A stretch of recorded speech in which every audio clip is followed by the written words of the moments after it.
Juan Newton nació en Londres el 24 de julio de 1725. Su madre fue una mujer devota que procuró llenar su mente de las Escrituras. Sin embargo, murió cuando Juan tenía apenas 7 años. Después que su madre murió, Juan fue poco a poco cayendo en los mismos malos hábitos de otros niños a su alrededor. Su padre, un experimentado marinero, lo llevó a navegar desde que tenía 11 años. Sin embargo, tuvo poca influencia en su vida. El carácter de Juan era rebelde e inestable, y con el tiempo fue perdiendo todo interés en las cosas espirituales. En algunas oportunidades procuraba leer la Biblia y trataba de llevar una vida religiosa.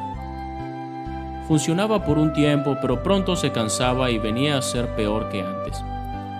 Su lenguaje vino a ser un reflejo de lo que expresa Romanos 3, versículos 13 y 14, donde dice que sepulcro abierto es su garganta, con su lengua engañan, veneno de áspides hay debajo de sus labios, su boca está llena de maldición y de amargura. Ese ciclo entre una vida piadosa, entre comillas, y las profundidades del pecado, se repitió en muchas ocasiones, haciendo el corazón de Juan cada vez más duro.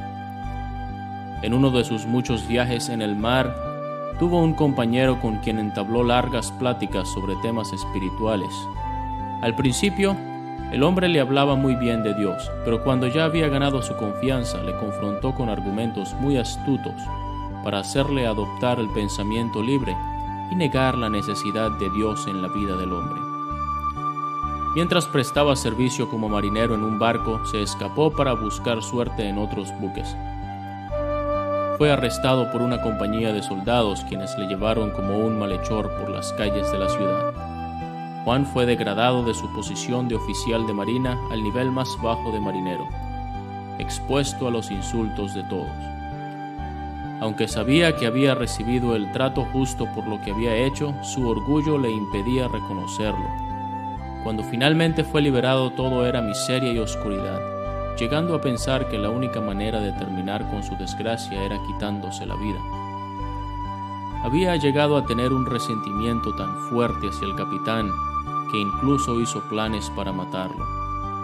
Nuevamente las palabras de Romanos 3 describen muy bien la situación de Juan para estos momentos, cuando dice: sus pies se apresuran para derramar sangre, quebranto y desventura hay en sus caminos y no conocieron camino de paz. No hay temor de Dios delante de sus ojos.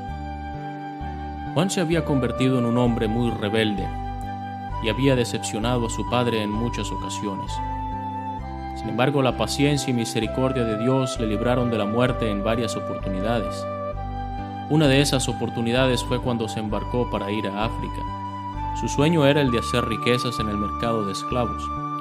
Su patrón se mostró generoso al principio, pero rápidamente, influenciado por la mujer con que vivía, Juan fue tratado más bien como un esclavo él mismo. Entre la enfermedad y el maltrato, Juan procuraba sobrevivir. En una oportunidad estaba tan débil que ni siquiera pudo cargar el plato con las sobras de comida. En ocasiones, incluso los esclavos se apiadaban de él para llevarle algo de comer. Después de un año viviendo en las condiciones más míseras, aquel cruel hombre a quien servía le dio permiso de irse con otro patrón, y sus circunstancias cambiaron. Poco después, Juan embarcó nuevamente para regresar a Inglaterra. Durante ese viaje, Juan se despertó repentinamente por la violencia del viento y el mar. El camarote donde estaba se llenó de agua, y lo que se oía desde la cubierta era que el barco iba a hundirse. No importaban los esfuerzos que hacían, el agua llenaba rápidamente el barco. Esta tempestad duró varios días. Con la inminencia de la muerte por delante, Juan comenzó a considerar nuevamente las Escrituras en su mente y a despertar a la necesidad de clamar por misericordia. Solo se preguntaba: ¿cómo puede haber misericordia para un hombre como yo? Comenzó a pensar en el Señor Jesucristo y a recordar lo que había sido enseñado en relación a su vida perfecta y a su muerte en la cruz por los pecados del mundo. Había quedado convencido de la necesidad de la reconciliación entre un Dios justo y el alma del pecador. El Evangelio le hizo ver una luz de esperanza en su corazón.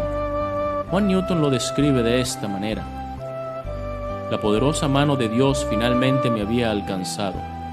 Estaba en la necesidad de un Salvador todopoderoso, y fue ese Salvador que encontré descrito en el Nuevo Testamento. El Señor había obrado milagrosamente, ya no era un ateo. Renuncié de corazón a lo profano. Había sido tocado por el sentimiento de una misericordia inmerecida al haber sido librado de tantos peligros. Estaba arrepentido por mi vida pasada desperdiciada y había sido transformado. Fui librado del hábito de la blasfemia que parecía estar tan arraigado en mí, casi como una segunda naturaleza. Desde donde lo vieran, era un hombre nuevo. Dios en su misericordia salvó a Juan de aquella tormenta. Pero más importante que ser salvo de la tormenta, la maravillosa gracia de Dios salvó a Juan Newton aquel día de sus pecados y de la condenación que él merecía. Años más tarde, Juan Newton escribió un himno, quizás uno de los más conocidos en el mundo el día de hoy, y es un testimonio de la gracia de Dios en la salvación de este hombre. Sublime gracia del Señor, que un infeliz salvó. Fui ciego, mas hoy miro yo, perdido, y Él me halló. Juan Newton llegó a ser el capitán de un barco de esclavos. En ese entonces, tristemente, el tráfico de esclavos era visto como algo muy normal. Su propio crecimiento espiritual le permitió comprender las barbaridades del tráfico de esclavos. Así que Juan Newton se convirtió en un fuerte enemigo de la esclavitud y llegó a ser el mentor de William Wilberforce, quien lideró la campaña para la abolición de la esclavitud en Gran Bretaña. Juan Newton murió el 21 de diciembre de 1807. Cuando estaba ya en el ocaso de su vida, Juan Newton dijo: «Mi memoria ya casi se me ha ido, pero hay dos cosas que recuerdo: que soy un gran pecador y que Cristo es un gran Salvador».